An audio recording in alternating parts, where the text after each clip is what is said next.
మరి విశ్వాసులందరికీ, సంఘస్థులకు, అలాగే గ్రామ బిడ్డలందరికీ ప్రభువైనటువంటి యేసుక్రీస్తు నామములో మీ అందరికీ శుభవందనాలు. అందరికీ వందనాలండి. దేవునికి స్తోత్రం. హల్లెలూయా, హల్లెలూయా. మరి మొదటి ఆరాధన మరి సంఘంలో జరిగింది. మరి దైవ సేవకులు విజయ్ కుమార్ గారు చక్కటి వాక్యం చెప్పారని మరి పాస్టర్ గారు ఇప్పుడే మరి చెప్పి ఉన్నారు. ఏ వాక్యం చెప్పారు ఆయన? ఏక మనసుతో ప్రార్థన చేయాలి. ఇంకొకటి ఆసక్తి కలిగి ప్రార్థన చేయాలి. ఏక మనస్సుతో, ఆసక్తితో, విశ్వాసముతో, అత్యాశక్తితో. ఈ యొక్క 4 మాటల ద్వారా దైవ సేవకులు మాట్లాడారు. మరి అత్యాశక్తితో ప్రార్థన చేస్తే ఏం జరిగింది? అత్యాశక్తితో ప్రార్థన చేస్తే ఏం జరిగింది? ఎవరు చేశారు అత్యాశక్తితో ప్రార్థన? ఎవరు చేశారమ్మా అత్యాశక్తితో? గుర్తుందా వాక్యం? అత్యాశక్తితో ఎవరు చేశారు? సంఘము ప్రార్థన చేసింది.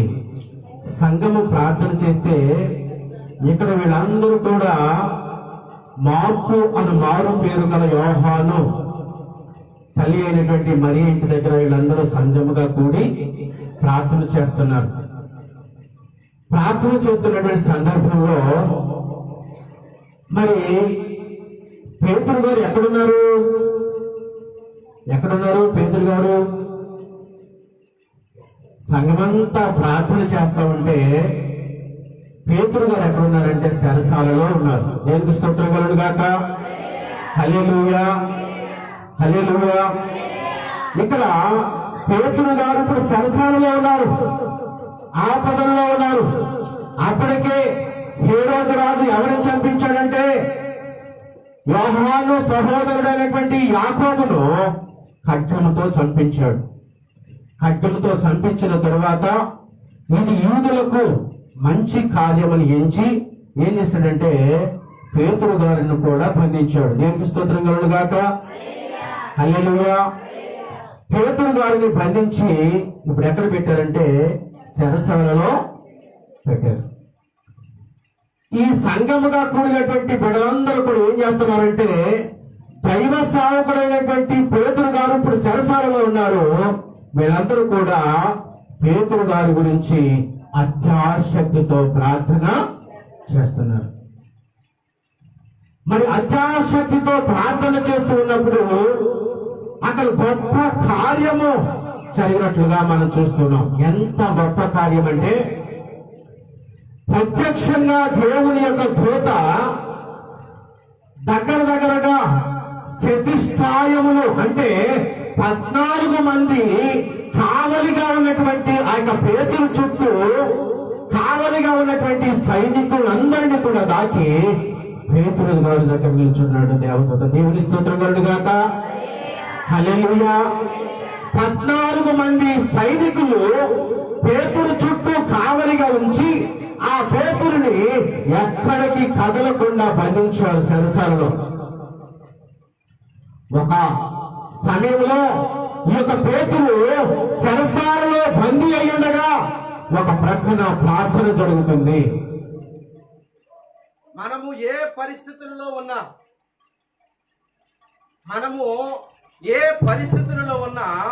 పరిస్థితులన్నిటిని కూడా మార్చగలిగినటువంటి దేవుడు,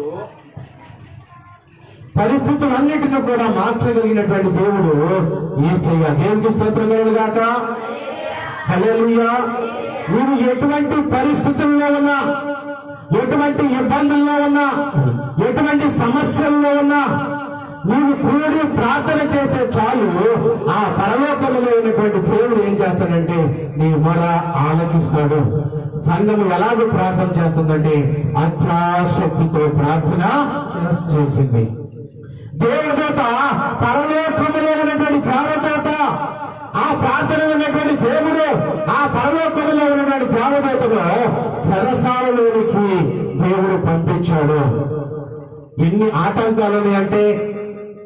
ఒకటవ కావలి, రెండవ కావలి, మూడవ కావలి, ఇనుప కరియలు పెట్టినటువంటి ఇవన్నీ కూడా దాటి చతుష్టాయముల యొక్క సైనికుల చుట్టూ ఉన్నటువంటి ఈ యొక్క పేతురు దగ్గరికి ప్రత్యక్షంగా దేవదూత వచ్చాడు. దేవునికి స్తోత్రం కలుగుగాక.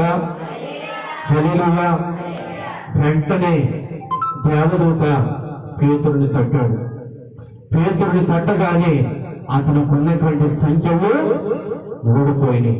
ఎప్పుడైతే దేవదూత ఆ యొక్క గదిలోనికి, ఆ యొక్క సరసాలలోనికి వచ్చాడో మహా తేజస్సుతో, మీరు చూశారు కదా, ఇందాక పాట పాడారు కదా, రెండవ పాట, సమీపించరానటువంటి తేజస్సులో ఉన్నటువంటి దేవుడు అక్కడ ఉన్నటువంటి దేవదూతలు కూడా మహా తేజస్సుతో ఉన్నటువంటి ఆ యొక్క ప్రభువుని కోటాను కోట్ల దూతల సమూహముతో ఆయనను పరిశుద్ధుడు పరిశుద్ధుడు అని గాన ప్రతిగానములు చేసే దేవదూత ఇక్కడ ఎక్కడికి వచ్చాడంటే భూలోకములో ఉన్నటువంటి సరసాలలో ఉన్నటువంటి పేతురు గారి దగ్గరికి వచ్చాడు. దీనంతటికి కారణం ఎవరంటే అత్యాశక్తితో ప్రార్థన చేసినటువంటి సంఘము. దేవునికి స్తోత్రం కలుగుగాక. హల్లెలూయా, హల్లెలూయా. అత్యాశక్తితో ప్రార్థన, సంఖ్యలు విడిపోయినాయి. దేవదూత పరలోకంలో ఉన్నటువంటి దేవదూత భూలోకంలోనికి వచ్చాడు. అంతేకాదు, అతను తట్టి వెంటనే ఇదిగో ఈ యొక్క వస్త్రము తీసుకో, బయటికి రమ్మని త్వరపెట్టి అతన్ని బయటికి తీసుకొచ్చాడు. ఎవరు? దేవదూత. ఆ సరసాలలో నుంచి ఒకటవ కావలిని దాటారు, రెండవ కావలిని దాటారు, ఇనుప గడియలు ఉన్నటువంటి ఆ యొక్క గడియలు ఉన్నటువంటి ఆ యొక్క కోటను దాటి బయటకు వచ్చారు. దేవదూత అక్కడ నుండి వెళ్ళిపోయాడు. దానికి స్తోత్రం కలుగుగాక. సమస్యలలో నుండి విడిపించడానికి దేవుడు ప్రతి సమయంలో, ప్రతి ఇబ్బందికరమైన పరిస్థితులలో నీ మొర వింటూనే ఉంటాడు. ఆయన మొర నీతిమంతుల వైపు ఉంటుందంట. ఆయన యొక్క చెవులు వారి ప్రార్థనల వైపు పెడతాడంట. దేవుడు ప్రార్థన చేసినప్పుడు నీతిమంతుల యొక్క ప్రార్థన ఆయన ఆలకిస్తాడు. ఆయన యొక్క చెవులంట, ఆయన చెవులు వారి ప్రార్థన దగ్గరే ఉంచుతాడంట. వాళ్ళు ఏదైతే ప్రార్థన చేస్తారో అక్కడ వెళ్తాడంట ఆయన చెవులు. ఎవరి చెవులు? దేవుని యొక్క చెవులు నీతిమంతులుగా ఉండి ఎవరైతే ప్రార్థన చేస్తారో అక్కడ ఉంచుతాడంట ఆయన చెవులు. అంటే ఆయన నీతిమంతుల యొక్క ప్రార్థన తప్పక ఆయన వింటూ ఉంటాడు. దేనికి స్తోత్రం కలుగుగాక. హల్లెలూయా. ఈ రాత్రికాల సమయంలో ఈ యొక్క ఉపవాస కోరికలు కాబట్టి కొద్ది నిమిషాలు మన వాక్యాన్ని ధ్యానం చేద్దాం. ఈ రాత్రికాల సమయంలో మరి మారు మనస్సు రక్షణ బాప్తిస్మము. ఒకటి మారు మనస్సు, రక్షణ, బాప్తిస్మము. ఈ యొక్క ఉపవాస కోరికలు కాబట్టి దానికి సంబంధించినటువంటి అంశం మీద ఈ రాత్రికాల సమయంలో కొన్ని నిమిషాలు దేవుని యొక్క వాక్యాన్ని చేద్దాం. చూడండి, అపొస్తలుల కార్యములు 17వ అధ్యాయము 30వ వచనం ఒకసారి చదువుకుందాం. అపొస్తలుల కార్యములు 17వ అధ్యాయము 30వ వచనం. ఆ అజ్ఞాన కాలమును దేవుడు చూచి చూడనట్టుగా ఉండెను. ఇప్పుడైతే అంతటను అందరిలో మారు మనస్సు పొందవాలని మనుషులకు ఆజ్ఞాపించుచున్నాడు. దేవునికి స్తోత్రం కలుగుగాక. హల్లెలూయా. ఇక్కడ చూడండి, ఇక్కడ ప్రభు అయినటువంటి యేసుక్రీస్తు దేవుడు మాట్లాడుతున్నాడు. ఆ అజ్ఞాన కాలమును అంటే మనుషులకు తెలిసి తెలియనటువంటి కాలాన్ని దేవుడంట చూచి చూడనట్టుగా ఆయన విడిచిపెట్టేశాడు. అంటే ఈ యొక్క మనుషులు జ్ఞానం లేనప్పుడు, ఈ యొక్క మనుషుల్లో విశ్వాసం లేనప్పుడు, ఈ మనుషుల్లో దేవుని యొక్క విశ్వాసం కరువైనప్పుడు, ఈ మనుషులు దేవునికి దూరంగా ఉన్నప్పుడు, దేవుడు ఎవరో తెలియనటువంటి పరిస్థితుల్లో దేవుడు ఏం చేశాడంటే అజ్ఞాన కాలము కాబట్టి ఆ సమయాన్ని దేవుడు చూచి చూడనట్టుగా చూశాడంట. అంటే మనమందరం కూడా దేవుని ఎరగనటువంటి బిడ్డలుగా ఉన్నప్పుడు దేవుడు ఏం చేశాడంటే, ఏళ్ళో నా గురించి మనకు తెలియదు, పరిశుద్ధుడు అన్న దేవుడి గురించి వీళ్ళకి తెలియదు, వీళ్ళ మూర్ఖులు, వీళ్ళ విగ్రహారాధకులు, కాబట్టి వీళ్ళు తెలుసుకునే సమయం అవుతుందని దేవుడు జరిగిపోయిన కాలాన్ని అంతటిని కూడా అజ్ఞాన కాలముగా ఏం చేశాడంటే, చూచి చూడనట్టుగా ఏం చేశాడంట, ఆయన చూచి చూడనట్టుగా ఉన్నాడంట. అంటే నీవు పాపము చేసిన, దేవునికి విరోధమైనటువంటి కార్యము చేసిన, దేవునికి విరోధమైనటువంటి క్రియలు చేసిన, నీవు ఏ ప్రాంతంలో తిరిగినా, ఏ మాటలు మాట్లాడినా, నీవు ఎలాగ జీవించినా కూడా దేవుడు అది అజ్ఞాన కాలము కాబట్టి చూచి చూడనట్టుగానే ఉన్నాడు.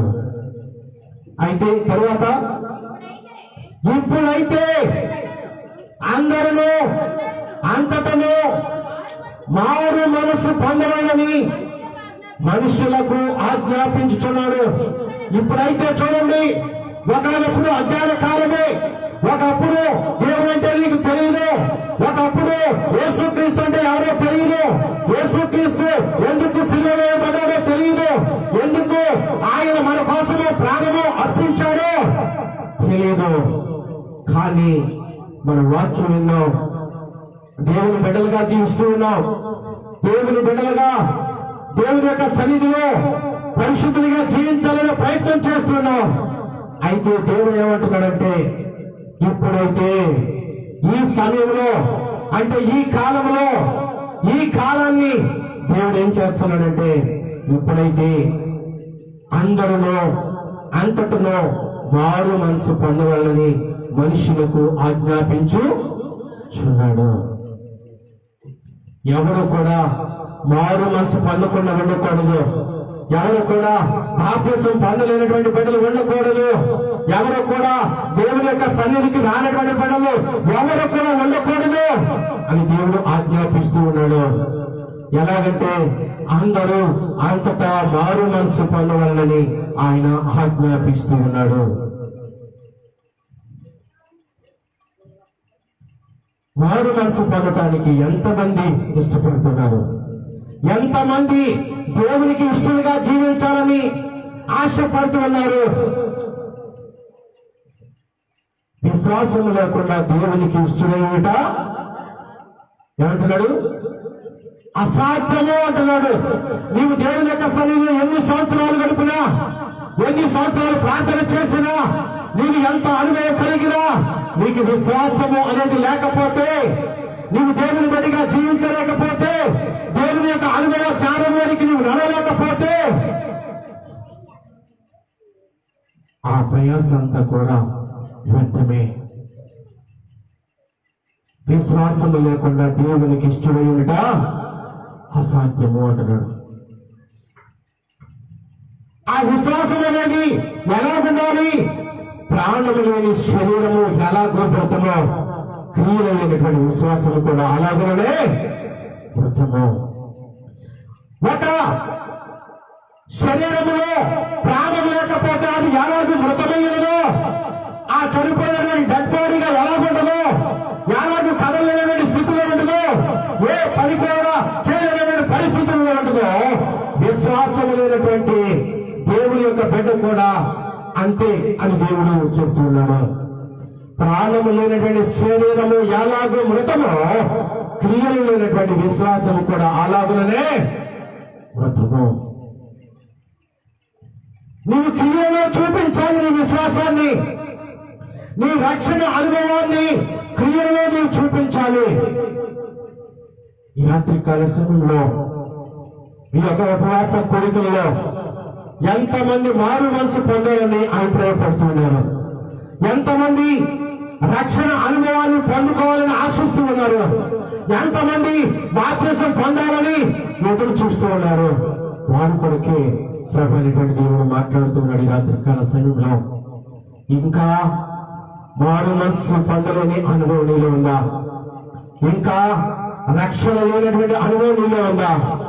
ఇంకా మారు మనసు పొందుతాము, ఇంకా బాప్తిసం ఎప్పుడో తీసుకుంటాను అనే ఆలోచన నీలో ఉందా?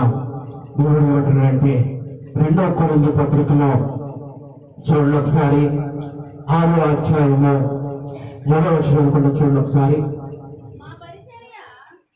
2 కొరింథీయులకు రాసినటువంటి పత్రిక 6వ అధ్యాయము 3వ వచనం.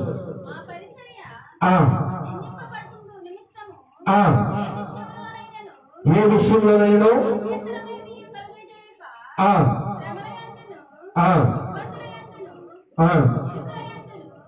చదవమ్మా.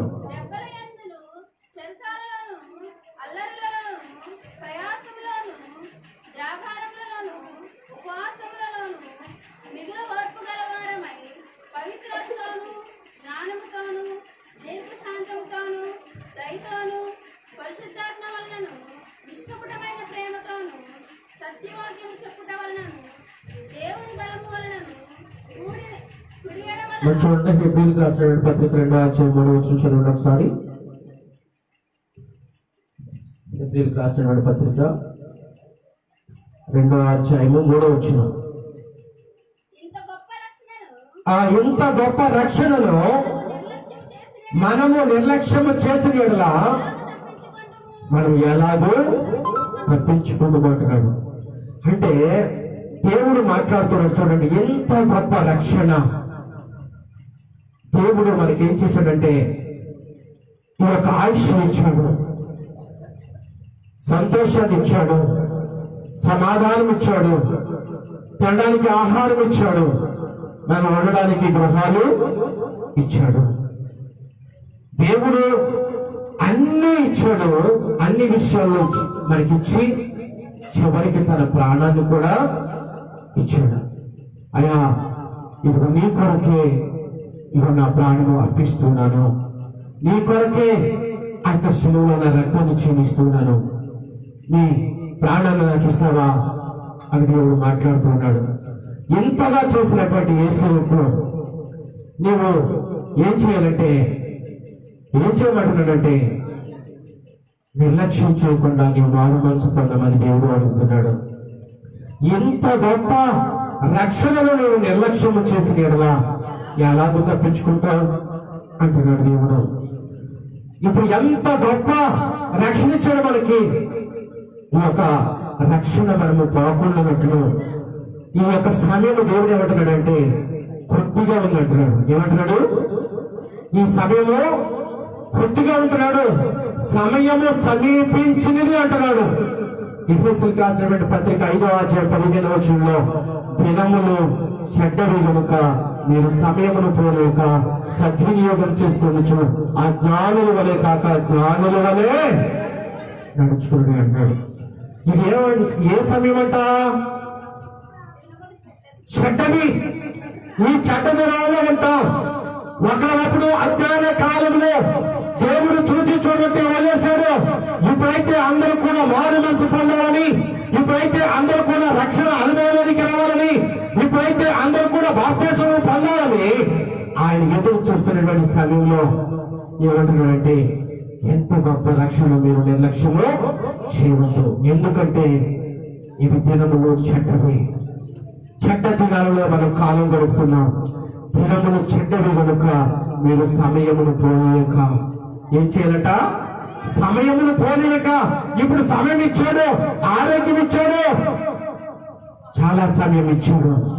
ఆ సమయంలో ఏంటంటే నువ్వు రక్షణ పొందాలని, రక్షణ అనుభవంలోనికి రావాలని, మారు మనసు పొందాలని, నీవు బాప్తిస్మము పొందాలని దేవుడు ఎదురు చూస్తూ ఉన్నాడు.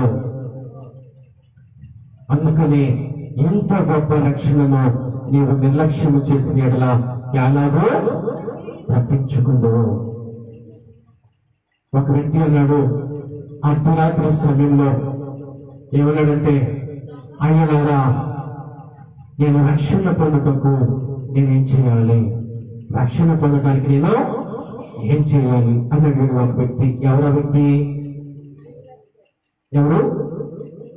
చెవులో గర్భానికి స్తోత్రం కలదు గాక. హల్లెలూయా. చెరసాల అధికారి. మరి పౌలు శీలలు ఆ యొక్క ప్రార్థనా స్థలానికి వెళ్తున్నటువంటి సమయంలో పుతోను అని దైవం పట్టినటువంటి ఒక చిన్నది ఆ ప్రాంతంలో ఉంటే వాళ్ళు దేవాలయానికి వెళ్తున్నారు ప్రార్థనా స్థలానికి. ఆ చిన్నది వారిని ఆటంకపరిచింది. సర్వోన్నతులైనటువంటి వీరు దేవుని యొక్క దాసులు అని వీళ్ళని ఏం చేస్తుందంటే ప్రార్థన చేయకుండా ఆటంకపరుస్తూ ఉంది. ఆటంకపరుస్తూ ఉన్నప్పుడు ఆ యొక్క పౌలు గారు ఏం చేశాడంటే ఆమెలో ఉన్నటువంటి దయ్యాన్ని గద్దించినప్పుడు ఆ దయ్యము ఆ చిన్నదానిలో ఉన్నటువంటి దయ్యం ఏమైపోయింది? పారిపోయింది. ఆ చిన్నది అప్పటి వరకు ఆ యొక్క దయ్యము పట్టి తమ యజమానులకు బహు లాభము సంపాదించుచున్నది అని రాశాడు అక్కడ. ఇప్పుడు ఏమైపోయింది? ఆమెలో దైవైపోయింది, సోది చెప్తా మానేసింది, లాభము లేదు. ఆయన ఏం చేశారంటే ఆ బజారులోనికి తీసుకెళ్లి ఆ పౌరు శీలను ఏం చేశారంటే బజారులోనికి ఈడ్చుకెళ్లి బెత్తములతో కొట్టి ఏం చేశారంటే చివరికి ఆ సరసాలలో పడేశారు. ఇప్పుడు పౌలు శీలలు ఎక్కడున్నారంటే పేతురు గారు ఏ విధంగా సరసాలలో ఉన్నాడో పౌలు శీలలు కూడా సరసాలలో ఉన్నారు. చాలా దెబ్బలు కొట్టారు, రక్తం సిద్ధమైపోయినాయి శరీరం అంతా కూడా. కాళ్ళకు బండ వేశారు. అంటే బండ వేయటం అంటే ఒక మరి ఆ యొక్క ఎలాంటి ఒక పొయ్యి ఉంటుంది, ఆ పొయ్యికి బచ్చాలు పెట్టి ఆ కాళ్ళను అందులో ఇరికించి ఏం చేస్తారంటే ఆ చేతులు కట్టి అక్కడ పడేస్తాం. పాత కాలంలో ఉన్నటువంటి సరసాలలో బండ ఆ విధంగా వేసేవాడు.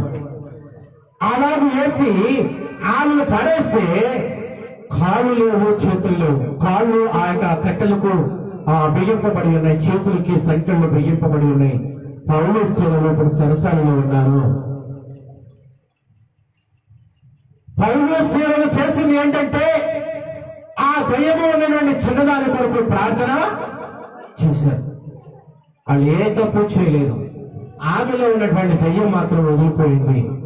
కానీ వీళ్ళ సరసాలలో ఉన్నారు. సరసాలలో వేయబడినప్పుడు వాళ్ళు చేసింది ఏంటంటే వాళ్ళు ఏం చేశారు? ప్రార్థన చేశారు. ఆ తరువాత కీర్తనలు పాడారు. అర్ధరాత్రి సమయంలో చూడండి, వాళ్ళ యొక్క రక్షణ అనుభవం అది, వాళ్ళకున్నటువంటి మారు మనసు అనుభవం అది. కష్టం వచ్చినప్పుడు ప్రార్థన చేయటం, ఇబ్బంది కలిగి వచ్చినప్పుడు వాళ్ళు కీర్తనలు పాడటం, ప్రార్థన చేస్తున్నారు, కీర్తనలు పాడుతున్నారు. బహు దెబ్బలంట, బెత్తములతో వారిని కొట్టారు. వాళ్ళ రక్త శరీరాలతో ఇప్పుడు సరసాలు ఏం చేస్తున్నారంటే వాళ్ళు ప్రార్థన చేసుకుంటూ కీర్తనలు పాడుతూ ఉన్నారు. దేవునికి స్తోత్రం కలుగును గాక. హల్లెలూయా. ఆ సమయంలో ఏం జరిగిందంట? భూకంపము కలిగింది. వాళ్ళు కీర్తనలు పాడుతున్నప్పుడు ఏం జరిగింది? భూకంపము కలిగింది. దేవుడు ప్రార్థన వలన పరిస్థితులను మార్చగలడు. ఎవరి ప్రార్థన ద్వారా ఆ పరిస్థితులు మారుస్తాడో తెలుసా? ఎవరైతే మారు మనసు పొందారో, ఎవరైతే రక్షణ అనుభవంలోనికి వచ్చారో, ఎవరైతే బాప్తిసం పొందుతున్నారో వాళ్ళు ప్రార్థన చేస్తే పరిస్థితులను దేవుడు ఏం చేస్తాడు? మారుస్తాడు. నీ కుటుంబ పరిస్థితులు ఎలాగున్నా, నీ గ్రామంలో పరిస్థితులు ఎలాగున్నా, నీ సంఘంలో పరిస్థితులు ఎలాగున్నా, ఎటువంటి కీడొచ్చినా, ఎటువంటి భయంకరమైనటువంటి విపత్తు నీ కుటుంబం మీదకి వచ్చినా ప్రతి సమస్యకు కూడా ఆయనే జవాబుగా ఉండి ఆయనే మరి ఆ యొక్క పరిస్థితులను మార్చగలిగినటువంటి దేవుడు. దేవునికి స్తోత్రం కలుగును గాక. హల్లెలూయా, హల్లెలూయా. ఈ యొక్క రక్షణ అనుభవము, వారు మనసు అనుభవంలోనికి ఎంతమంది ఆశపడుతున్నారో, ఎంతమంది ఈ యొక్క మారు మనసు యొక్క అనుభవంలోనికి మరి వెళ్తున్నటువంటి దేవుని బిడ్డలారా, ఇక్కడ మనం చూస్తున్నట్లయితే మారు మనసు మనం ఎందుకు పొందాలి, మారు మనసు మనం ఎందుకు పొందాలి అని దేవుడు మాట్లాడుతున్నాడు. ఎందుకు పొందాలి? మనందరూ కూడా మారు మనసు ఎందుకు పొందాలి? మారు మనసు ఎందుకు పొందాలంటే దేవుని యొక్క స్వారూప్యంలోనికి మార్చిపడటం కోసం. మనం ఏ స్వరూపాన్ని మనం పోల్చుకున్నామో ఆ స్వరూపంలో నుండి దేవుని యొక్క స్వారూప్యంలోనికి, దేవుడు ఎటువంటి స్వరూపం ఉన్నాడో, ఎటువంటి పరిశుద్ధుడుగా ఉన్నాడో ఆ గుణాలన్నిటిలోనికి మనం మార్చబడాలి. ఇప్పుడు ఉన్నటువంటి ఈ యొక్క స్వభావము, ఈ ఈ ఈ యొక్క అనుభవము, ఈ యొక్క చెడ్డ స్వభావము ఎంత కూడా దేవునికి ఎంత మాత్రం కూడా ఇష్టమైనటువంటి స్వభావం కానే కాదు. ఆయన ఏమంటున్నాడంటే, నేను పరిశుద్ధుడును, మీరు కూడా పరిశుద్ధులైనది. నేను పరిశుద్ధుడను, మీరు కూడా పరిశుద్ధులైనడే. ఆయన అంటున్నాడు, మనము ఆయన పరిశుద్ధుడు, ఆయన ప్రేమ కలిగినటువంటి దేవుడు, ఆయన దయ కలిగినటువంటి దేవుడు. ఆయన యొక్క స్వారూప్యంలోనికి మనం కూడా మార్చబడాలి. మనలో ఉన్నటువంటి చెడ్డ క్రియలన్నీ కూడా ఈ మారు మనసు అనుభవంలో విడిచిపెట్టేయాలి. మారు మనసు అనుభవంలో ఏ అనుభవాలంటే, ఏదైతే భ్రష్ట మనస్సుతో మనం జీవిస్తూ ఉన్నామో, ఏదైతే చెడ్డ మనస్సుతో మనం జీవిస్తూ ఉన్నామో, ఏదైతే చెడ్డ కార్యాలు మనం చేస్తూ ఉన్నామో, ఏదైతే దేవునికి విరోధమైనటువంటి ఆలోచన చేస్తూ ఉన్నామో, వాటన్నిటిని కూడా విడిచిపెట్టడమే మారు మనస్సు అనుభవము. మారు మనసు యొక్క అనుభవంలోనికి రావాలి. మారు మనసు పొందితే మనకు ఉపయోగం ఏంటి? మనకు ఉపయోగం ఏంటంటే, రాబో ఉగ్రతను మనం తప్పిస్తాడు మన దేవుడు. ఒక ఉపద్రవం ఉంది, ఒక ఉగ్రత అనేది ఉంది. ఆ ఉగ్రత నుండి ఎవరైతే మారు మనసు పొందారో, ఎవరైతే రక్షణ అనుభవం పొందారో వాళ్ళందరినీ కూడా దేవుడు ఏం చేస్తాడంటే, ఆ ఉగ్రత నుండి తప్పిస్తాడు. నీతిమంతులందరినీ కూడా దేవుడు తన యొక్క మహిమ శరీరాలను ధరింపచేసి రెప్పపాటున ఆయన మధ్యాకాశానికి తీసుకెళ్లబోయే రోజు ఒకటి ఉంది. విడువబడిన వారికి ఏమన్నాయి? శ్రమలున్నాయి. ఎవరైతే విడువబడతారో, ఎవరైతే మారు మనసు పొందలేదో, ఎవరైతే రక్షణ అనుభవంలోనికి రాలేదో, ఎవరైతే ఇంకా బాప్తిసం పొందుకోలేదో వాళ్ళందరినీ కూడా దేవుడు విడువలో పెట్టబోతున్నాడు. ఆయన విడిచిపెట్టేయబోతున్నాడు. ఆయన దేవతల సమూహముతో, పరిశుద్ధ స్వరముతో, ప్రేర శబ్దముతో ఆయన పరలోకములో నుండి వస్తూ ఉన్నప్పుడు ఎవరైతే పరిశుద్ధులుగా ఉన్నారో వారందరినీ కూడా దేవుడు రెప్పపాటున్న సమయంలో అందరిని కూడా ఆ మధ్యాకాశానికి తీసుకెళ్లబోతున్నాడు. దేవునికి స్తోత్రం కలుగుగాక. హల్లెలూయా, హల్లెలూయా. కాబట్టి మనము దేవుని యొక్క ఆత్మ చేత నడిపింపబడాలి. దేవుని యొక్క ఆత్మ చేత నడిపింపబడాలి. దేవుని యొక్క ఆత్మయు శక్తి కలిగినటువంటి ఒక వ్యక్తి ఈ లోకంలో జన్మించాడు. ఆ వ్యక్తి ఎవరు? ఏలియా ఆత్మయు, ఏలియా శక్తియు కలిగినటువంటి ఒక ప్రవక్తగా దేవుని కంటే, యేసుక్రీస్తు కంటే ముందుగా 6 నెలల ముందుగా జన్మించాడు. ఎవరు? యోహాను. దేవునికి స్తోత్రం కలుగుగాక. హల్లెలూయా. యోహాను దేవుని యొక్క, ఏలియా యొక్క ఆత్మయు శక్తి కలిగినటువంటి వ్యక్తి. ఆ వ్యక్తి ఏం చేశాడంటే, యోదయ అరణ్యంలో ప్రకటిస్తూ ఉన్నాడు. మత్తయి సువార్త 3వ అధ్యాయము 2వ వచనం ఒకసారి చదవండి. మత్తయి సువార్త 3వ అధ్యాయము 2వ వచనం. పరలోక రాజ్యము సమీపించి ఉన్నది, మారు మనసు పొందుడని యోదయ అరణ్యములో ప్రకటించుచున్నాడు. దేవునికి స్తోత్రం కలుగుగాక. యోహాను యోదయ అరణ్యంలో పరలోక రాజ్యము సమీపించి ఉన్నది. ఏం సమీపించిందంటమ్మా?